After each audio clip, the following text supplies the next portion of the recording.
Coronary artery bypass grafting, or CABG. Coronary artery bypass grafting is a type of surgery that creates a new pathway around a blocked artery, restoring blood flow to the heart muscle. The coronary arteries supply oxygen-rich blood and nutrients to your heart. Sometimes these arteries become blocked because of coronary artery disease. Partially blocked arteries can cause chest pain during physical activity. If an artery becomes totally blocked, it causes a heart attack. Usually, your healthcare provider will plan this surgery in advance, after tests have shown blockages in your heart vessels. Other times, the surgery is done as an emergency, such as right after a heart attack.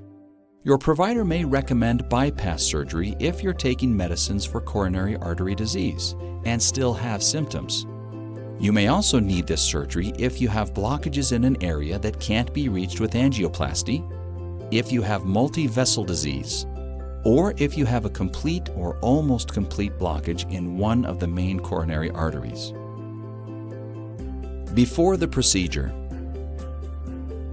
your provider will give you instructions about how to prepare for bypass surgery.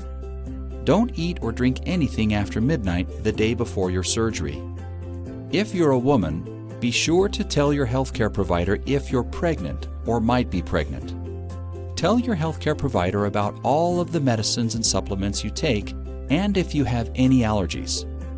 Ask your healthcare provider ahead of time if there are any medicines you should stop taking before your surgery. Your provider will explain what happens during the procedure. He or she will also talk with you about any risks or complications that may happen. You'll be asked to sign a consent form that gives your healthcare provider permission to do the procedure. Read the form carefully and ask questions if anything is not clear. What to expect? Before surgery, an anesthesiologist will give you medicine to put you to sleep. You won't feel anything that happens during the surgery. Your heart will be stopped for a short time during the surgery. A heart-lung machine will work as your heart during this time. Your surgeon will make a cut in the skin over your breastbone and then open the breastbone to get to your heart. Then, he or she will take a healthy blood vessel from somewhere else in your body. It may be from your arm, leg, or from within your chest itself. The blood vessel is attached above and below the blocked area of your artery, creating a bridge or a bypass so your heart can get enough blood. Some newer types of bypass surgery are different. They use several smaller chest incisions and may not require a heart-lung machine.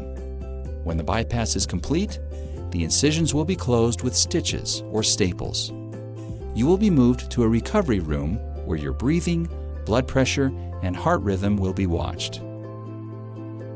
After the procedure, you will spend a day or two in the intensive care unit. You'll be connected to machines that monitor your heart, blood pressure, and breathing. You may have a number of tubes to help you breathe and urinate. You'll have some soreness for several days.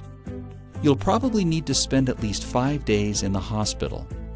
When you go home, your provider will give you instructions about medicines, exercise, and wound care.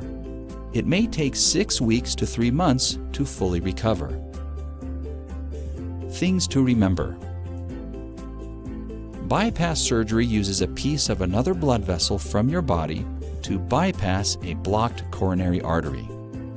Not everyone with coronary artery disease needs bypass surgery. It can take weeks or months to fully recover from bypass surgery. What we have learned. During bypass surgery, your surgeon takes a healthy blood vessel from somewhere else in your body to build a bypass around the clogged area in your artery. True or false? The answer is true.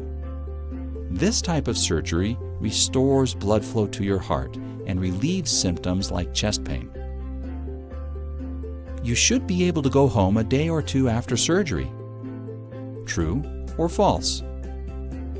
The answer is false. You will need to stay in the hospital for several days after your surgery. It may take 6 weeks to 3 months to fully recover.